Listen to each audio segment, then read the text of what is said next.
In this question, I'm going to ask you which of the following are types of ventricular septal defect, or more importantly, what is not a type of ventricular septal defect? Perimembranous, trabecular, outlet, inlet, secundum, or malalignment? Think about this and answer.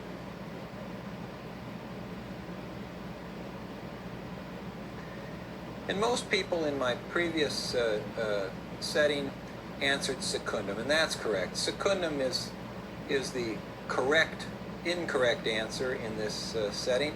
Secundum is a type of atrial septal defect, not a type of ventricular septal defect. All of the other terms have been used to describe ventricular defects.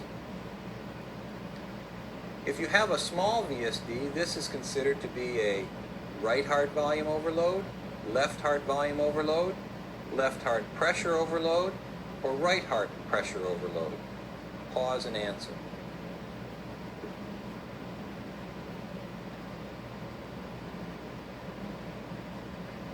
Most people here answered a right heart volume overload, followed closely by left heart volume overload. And actually the answer is number 2, a left heart volume overload. A small VSD actually generally doesn't overload the right ventricle very much. The blood recirculates back through the lungs to the left heart, which sees most of the volume. If you have a perimembranous VSD, this may close by itself with tissue from the aortic valve, mitral valve, pulmonary valve, or tricuspid valve. Pause and answer.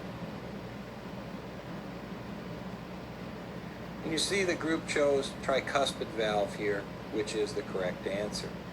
The tricuspid valve, as we'll see anatomically, is very close to the perimembranous VSD, and this tissue is used to close it. Now, all of the following are typical M mode and 2D findings for a large VSD, except left atrial dilatation, left ventricular dilation, hyperkinetic wall motion, or paradoxical septal motion. Pause and answer. And most people said hyperkinetic wall motion, which is the incorrect answer here. You can see left atrial and left ventricular dilation from a VSD, and paradoxical septal motion is occasionally present because, in a large VSD, because of the equalization of pressure across the defect. Now, ventricular septal defect is, as I've said before, the most common congenital heart defect, occupying about 25% of all congenital defects. The shunt flow in these should be left to right.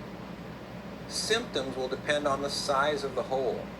And to make that hole size understandable, we often compare it to the aortic annulus, since a hole of a certain size in a small infant obviously has different significance than a hole of the same size in an older child.